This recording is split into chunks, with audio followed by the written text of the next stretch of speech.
Welcome to another In Wheel Time podcast. This is the world's favorite place to go to for fun and informative car talk. It's the In Wheel Time Car Talk Show. Just ahead, the Lilienthals join us for another road trip story, this time Europe. Oh my. Special feature also on how much the tech in your car costs you time and costs you money. Later, Jeff has the racing calendar, Mars has This Week in Auto History, and I'll get you caught up on the stories making automotive news headlines. Howdy along with Mike out of this world, Mars. We always need more Jeff Zekin. Our chief engineer, David Ainsley, sleeping in as usual. I'm Don Armstrong. Glad you could join us today. And look who's joining us now. Woo-hoo. Ladies and gentlemen, are you back home? Are you guys back home? In Indiana. Are you back home in the Pacific Northwest? We can't hear you. I've got to unmute on your end. You have to unmute. Oh my God. Gosh. It's a broadcast. Is this your first time? Yeah, this is the first time using a computer. You guys just let us in about 20 seconds ago, so I was trying to get in for 10 minutes. So, no, I just landed back home, what was it, 6 o'clock last night, so I had a tandem trip. Andy got back 10 days ago. Yeah, about 10 days ago. So, So are you a little bit jet lagged? Yeah, it was only from Wisconsin, but it was very hot, very muggy, lots of thunderstorms, severe weather, par for the course around this time of year. So that was Wisconsin, but I thought we were going to talk, well, wait a minute, Wisconsin, Baltic Sea road trip. Baltic Sea road trip. I can't keep up with them. Well, no, you can't. No. Yeah, via Pennsylvania and Subifest on tour with Subaru of America and Subaru Motorsports. That was right before, so that was the first part of the tandem. Oh, yeah. So wait a minute. You've been to see the people with Subaru? Yes. Yeah. Okay, so I just did a review. Oh, yeah. I just did a review of the Subaru WRX, but we couldn't figure out that it is the TR trim level, but what is a RUH? R-U-H. That's what it says on the window sticker. On the Maroni. But we don't know what R-U-H stands for, and we can't find it anywhere. It's TR/RUH. So, with your connections with Subaru, there's the question to ask from the In Wheel Time folks down in the south of the world. There you go. We will find out. Yeah. We tried to Google it too. It didn't work. Yeah. No, Andy's literally texting our PR contact right now, so maybe we'll have an answer before the end of our segment. Okay, cool. So, tell me about the trips. I want to know. Well, Andy is the driver. Maybe I should start talking before as he's texting. But it was. We did the Baltic Sea Circle Rally, which is a 16-day, 9-country rally, and we did 7,500 kilometers, which in freedom units is 4,660 miles. Oh, and my.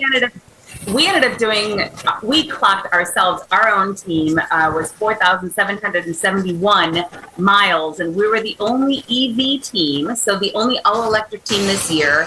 And we learned that we were the first ever non-European team to ever attempt this rally in an all-electric car. Wow. Talk about range anxiety. No kidding. So what did you have to tow a generator behind you, or how did that work? No, we were all. very careful, and there was a lot of challenges, but it was all about how to pay for it. So the whole thing is it's a bit of a choose your own adventure scenario, right? So you start outside of Hamburg, Germany, and then you have 16 days to do this route. But the route is very loosey-goosey. It's basically, they tell you, they give you suggestions like on night 1, you could stay here, or night 2, you could camp here, right?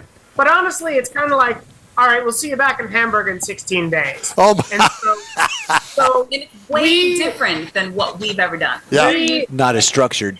Be perfectly on time, en route, on everything. So this is way opposite. So we were able to choose the route we needed based on availability of chargers. So the other thing, 2 other aspects is you're not supposed to use GPS, right? And then you're also supposed to stick to back roads, so stay off the motorways, right?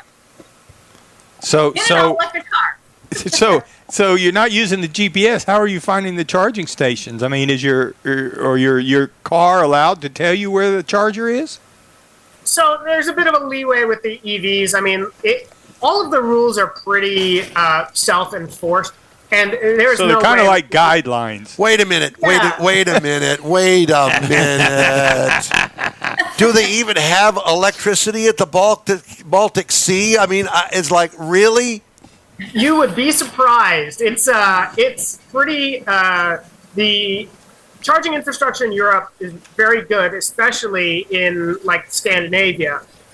In Estonia, Latvia, Lithuania, not as good, but still easily doable. I shouldn't say easily, but still doable. Right. And I mean, Andy was a driver, I was the navigator, and so I was the statistical queen, shall we say. And the book that I held up beforehand, this is the route book. You can see how thick it is. It's about half an inch thick. And so each day they tell you where you can go and where you can camp and basically help you along with where you should be around those areas each day. Well, we had to use a GPS to find where we were charging. And while we paid for the whole rally ourselves, this was our 20th wedding anniversary gift to ourselves. We talked to Volkswagen of Germany because there's a very high-profile vehicle coming out into North America fourth quarter of this year, and it's the Volkswagen ID Buzz van. Yeah. And that's the all-electric van, and we drove the European spec short wheelbase version of it, the early generation slower horsepower version of it for the rally.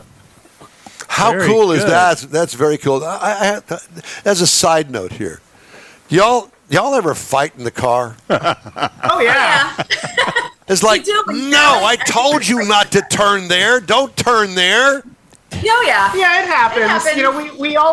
We always start out by saying, we have a little bit of a pinky, It's a pinky swear. a pinky swear, Put your pinky a up. pinky swear, where we say, okay, like good communication, flexibility, don't hit any animals, Be kind to each keep other. it shiny side up, Wheel side down. and that kind of thing. And so, like, okay, we know competition and this kind of stuff can get heated.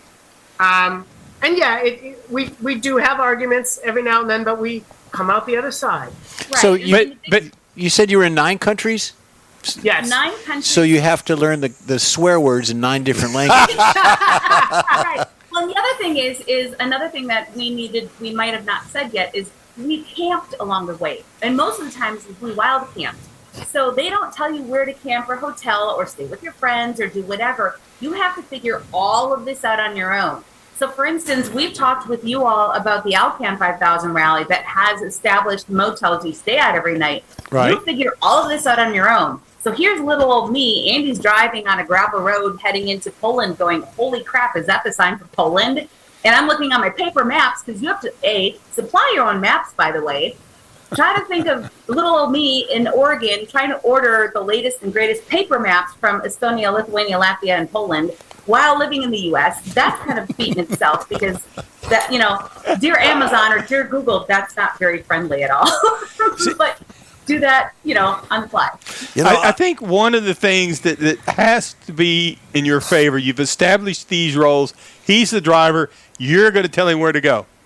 There's no arguments about it. Here, go here, go here. And, it's not like normal. He tells me where to go. So, Well, on a friendly level. but there are definitely there are times where she'll have her head down trying to find the next kind of like the next turn or whatnot. And I remember her saying, "Oh, take a left on this street." And she's like, "Where are you going?" I'm like, "You told me to turn here." She's like, "Okay, thank you. I had my head down. I didn't remember that." Right. So, we definitely have there has to be good communication on this, especially when you're on these, like some of these roads, especially like in Norway, were absolutely Really narrow. and lots of tractors and very slow. And very slow. it was very slow going. The funny thing about it is the Alcan 5000 is 5,000 miles over 10 days, so you're averaging 500 miles a day. So when we heard about this rally, they're like, "Oh, you only have to do about 300 miles a day." I'm like, "Well, that's easy."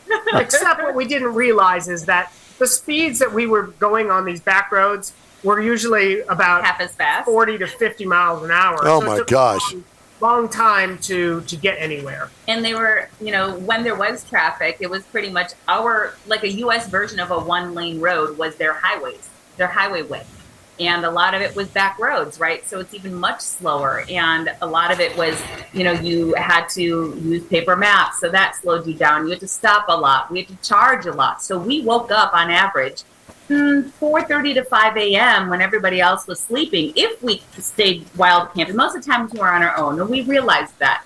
But sometimes we had an organized camp spot to try to shower if there was hot water or whatnot. Twice we had an Airbnb over the 16-day average.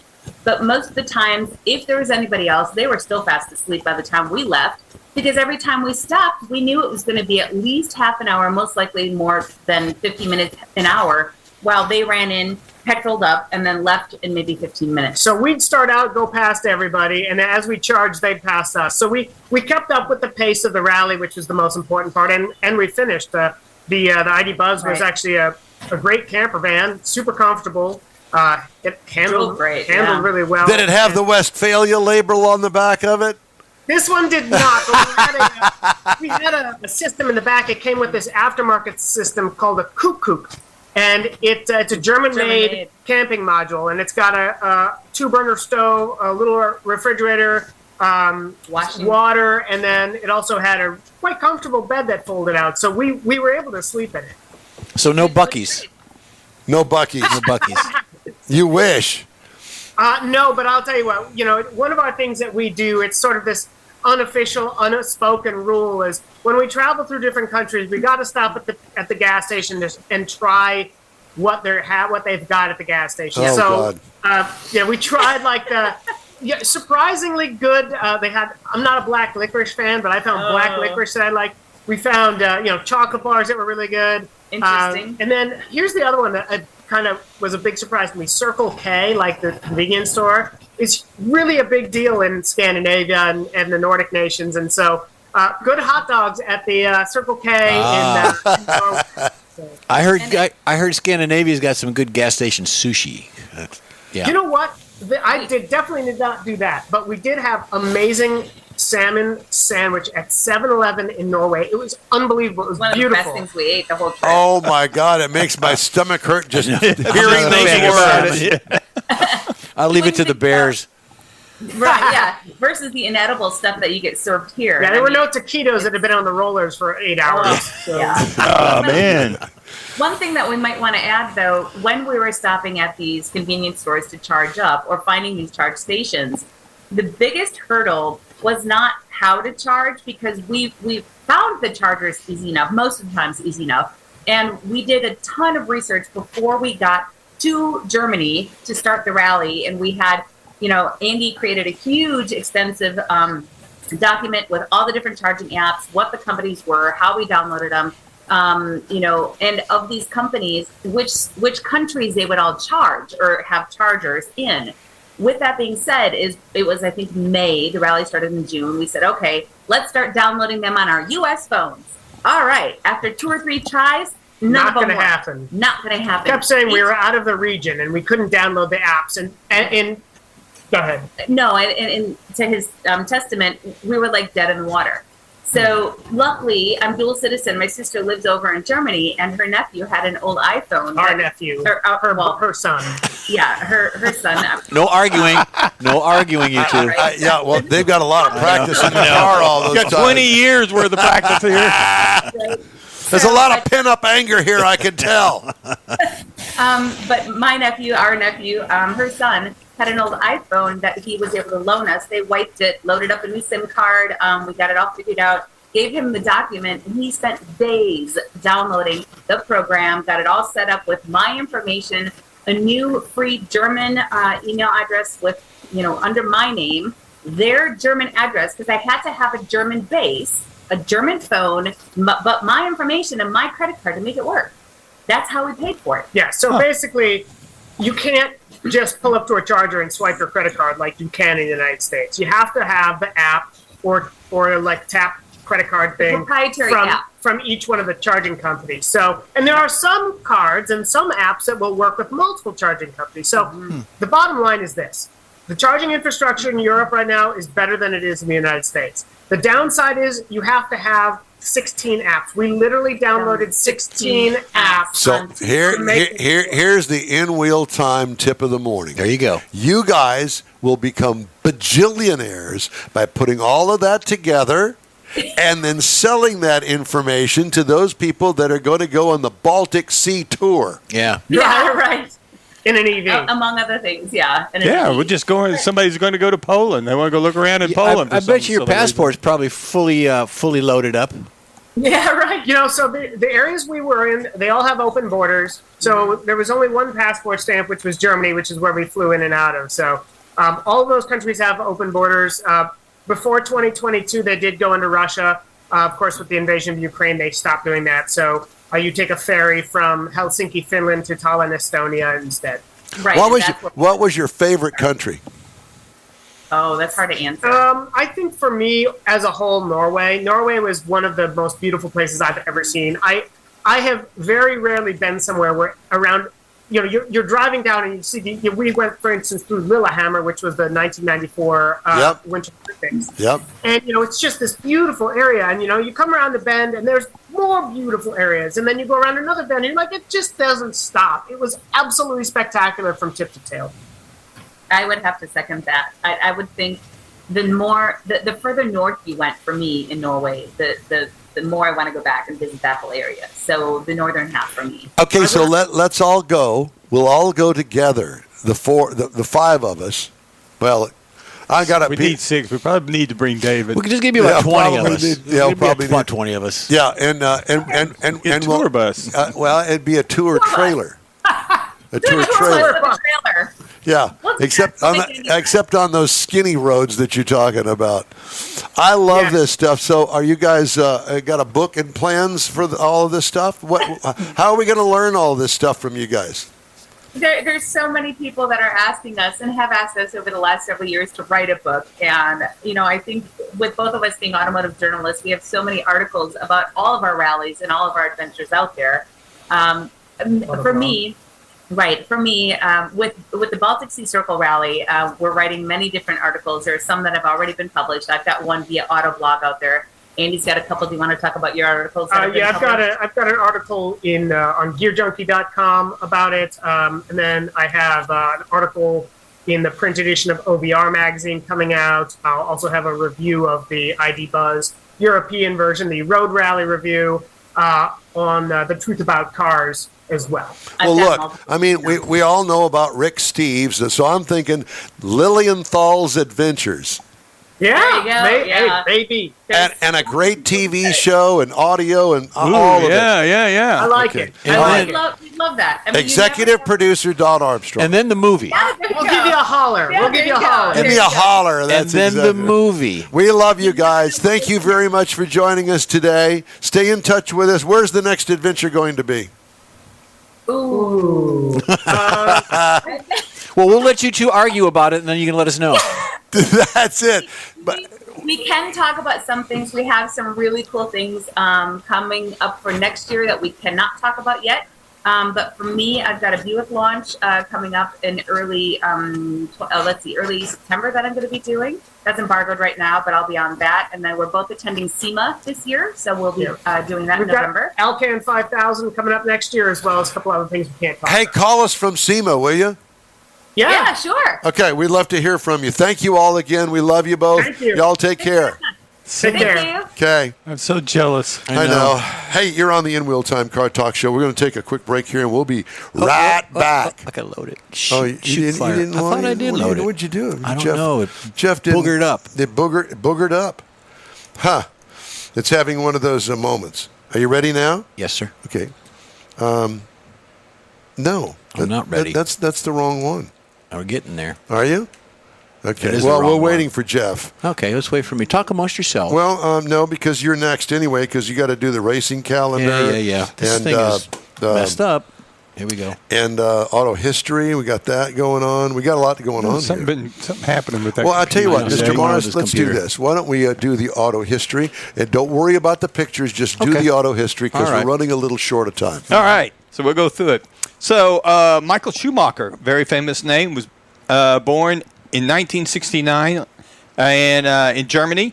He came up through the go-kart community like a lot of people do. His first official entry into the world of Formula One racing came on August the 25th, 1991 at the Belgian Grand Prix. He was actually driving for the Jordan Ford team as a stand-in for the regular driver. And because he really did well in that, so that kind of pushed him on up into the world of Formula One. And he won motorsports. His records including 7 drivers' championships and 91 Grand Prix victories. That was Michael Schumacher. Okay. Introduced in 1927, August the 26th, the original LaSalle 303 was designed by Harley Earl, renowned GM designer. It was a shorter and more agile version than the larger Cadillac of the era, but it was a luxurious option to it. But a Cadillac V8 actually powered the LaSalle to keep it running. The LaSalle. LaSalle. Is that what I said? LaSalle. LaSalle. Leon. Yeah. LaSalle was priced between the Cadillac and the really Buick. close to San Leon. San Leon. It's the same place. LaSalle was priced between the Cadillac and the Buick, with the idea being that at the time, General Motors, the idea was that a person working their way in, their first car would be the Chevrolet, then they would work their way up through the Pontiacs, Oldsmobiles, Buicks, and everything up to the Cadillac. So as Cadillac's companion brand, LaSalle set second from the top tier for 13 years until they began taking sales from the Cadillac. After World War I, the economy kind of went kind of bad, and they figured out that Cadillac buyers were stepping down to save a little bit of money to the LaSalle. So they discontinued the LaSalle in 1942. Last one came off the assembly line. August the 27th, 1950, the Hudson Hornet was introduced, an iconic American car renowned for its performance and innovative design. The Hudson Motor Company created the Hornet. One thing that made it great was it had a step-down floor. The floor was actually below the frame, lowering the center of gravity, which is what made it so popular in NASCAR, God, or helped so part ugly. of it. And under the hood, it was equipped with a 308 inline 6 engine. It was the twin H-power. It had dual carburetors on the performance option. Delivered 170 horsepower, along with the lower stability. It dominated in NASCAR during the early 50s, won a lot of races. Beyond its races, the Hudson became stylish, and it was the Pixar's character Doc Hudson in the movie Cars. Formation of the Lincoln Motor Company was August the 28th, 1970. Henry Leland, the guy from Cadillac, Jeff, Yep. and his son, they went together, created this company, and it was actually building motors for the war effort. 6,500 Liberty V12 high-quality Liberty aircraft engines for the war effort. After that, they started building the luxury cars until, again, the economy after World War I kind of got to them. And Ford Motor Company bought Lincoln for $8 million. And that's how Ford got into the luxury car market, and Lincoln became very famous as their luxury line. That's this week in auto history in a nutshell. All right, thank you very much. We're going to take a quick break here on the In Wheel Time Car Talk Show. We'll be back right after this. The original group of Lupe Tortilla restaurants will have you telling your family and friends just what the original recipe means when it comes to the best fajitas in Southeast Texas. Founder Stan Holt invites you to visit the first Lupe Tortilla near I-10 and Highway 6. Here is the original house that inspired the design of all the rest and the original charm that helped make Lupe Tortilla the go-to destination for Houston Tex-Mex. Nothing can compete with the original lime pepper marinade that everyone will agree makes Lupe Tortilla award-winning beef fajitas the best anywhere. Lupe Tortilla Katie's another location that gives you the same quality and service Houstonians have come to expect at Lupe's. It's located on 99 the Grand Parkway at Kingsland Boulevard in Katy. Find yourself in Aggieland? Head to the Lupe Tortilla in College Station. Located just around the corner from Kyle Field, it's a great place to enjoy those famous frozen margaritas before or after the game. Going to Louisiana? The Lupe Tortilla in Beaumont is on I-10, so you can't miss it. The original group of Lupe Tortilla restaurants has the best Tex-Mex anywhere, and you're invited anytime. Your car is a direct reflection of you, so don't be satisfied with color fade or a dingy, dull appearance. Get rid of those terrible automated car wash scratches. Gulf Coast Auto Shield is your Save the Paint company. John Gray and his team of detailing experts can help your cars finish without a full repaint. Searching for the real experts in window tint or windshield protection? Gulf Coast Auto Shield. Dash cams, radar detectors, Gulf Coast Auto Shield. Got a new car? Get that thing protected as soon as you take delivery. If you don't know which of the multitude of protection products to go with, John Gray will give you an honest opinion and won't sell you something you don't need or can't afford. John will help you understand the many options and pricing right on the spot. He's your guy to have your ride looking its best and protected too. See the state-of-the-art shop yourself. Free tours anytime. Gulf Coast Auto Shield is easy to get to, located just south of the Southwest Freeway on the Sam Houston Parkway. Gulf Coast Auto Shield, full-service luxury car care today, and online at gcautoshield.com. Welcome back to the In Wheel Time Car Talk Show. Let's look at the racing calendar. Jeff's got that. Okay, and it's sponsored by? Oh, thank you. Texas Muscle Car Club Challenge. Perfect. Thank you. NASCAR is at Darlington Raceway. Tickets are still available, Michael. It's going to be on September 1st, which is just coming up around the corner tomorrow. NHRA. Get a flight out of town There right you go. away. NHRA is at Indianapolis. Actually, they go on September 1st and September 2nd, which is Monday. It's the Indianapolis. It's the big go. Of course, Don just talked about that a minute ago. You got IMSA is over at Indianapolis actually at the end of the month, and then you've got Gateway for Indy. Formula One is actually at the Pirelli Italian Grand Prix. You ever been there? No, I haven't, but the trophy is a giant meatball. Yep, that's what it is. Huh. Yeah. Is it colored like a meatball, it or could be is it more like a basketball? I think it's a giant meatball, big as your head, like Lupe. Anyways, Le Mans is going to Lone Star Le Mans Circus of America is coming up at the end of November. CEO of computer chip maker NVIDIA received the highest compensation among top executives at U.S.-based automotive and industry-adjacent companies in 2023, according to this year's Automotive News Equilar CEO Compensation Survey. NVIDIA CEO Jensen Huang, got a little Wang in it. Yep. Pay and benefits worth $288 million. Nice. Yeah. John Plant at Howmet Aerospace, a supplier of forged aluminum wheels and other engineered metal products.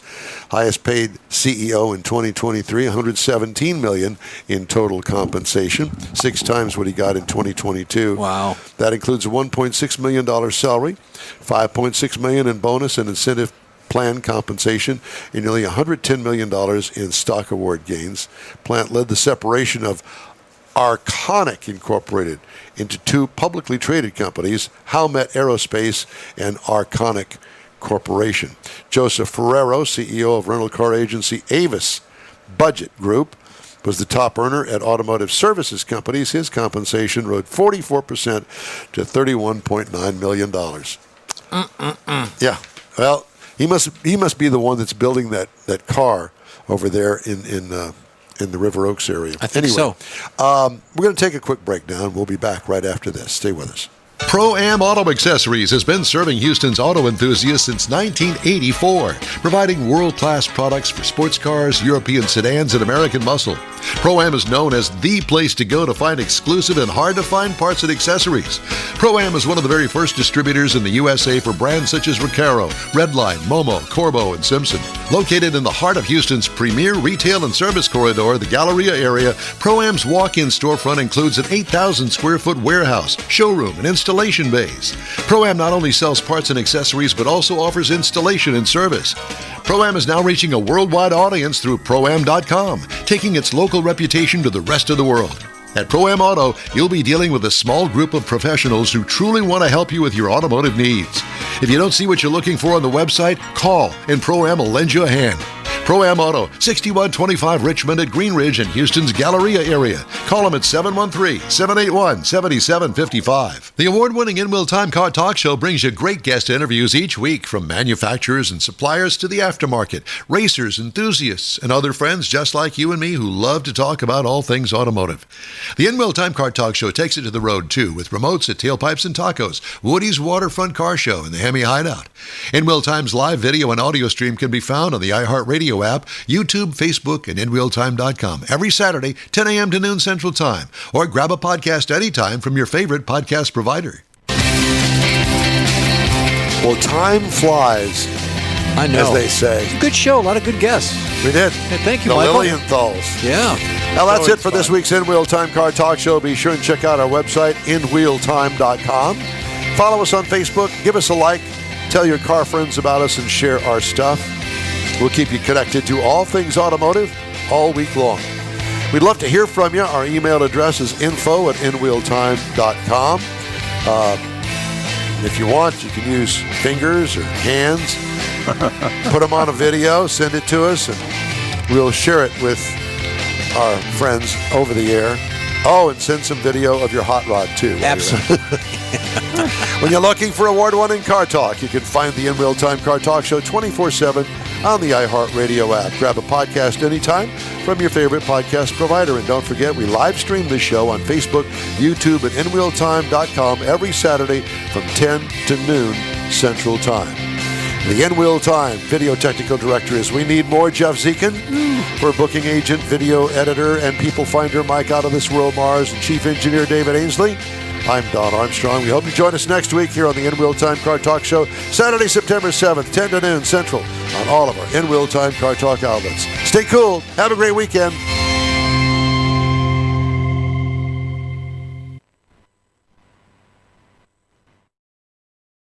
That's it for this podcast episode of the In-Wheel Time Car Show. I'm Don Armstrong, inviting you to join us for our live show every Saturday morning on Facebook, YouTube, Twitch, and our InWheelTime.com website. Podcasts are available on Apple Podcasts, Spotify, Stitcher, iHeart Podcast, Podcast Addict, TuneIn, Pandora, and Amazon Music. Keep listening, and we'll see you soon.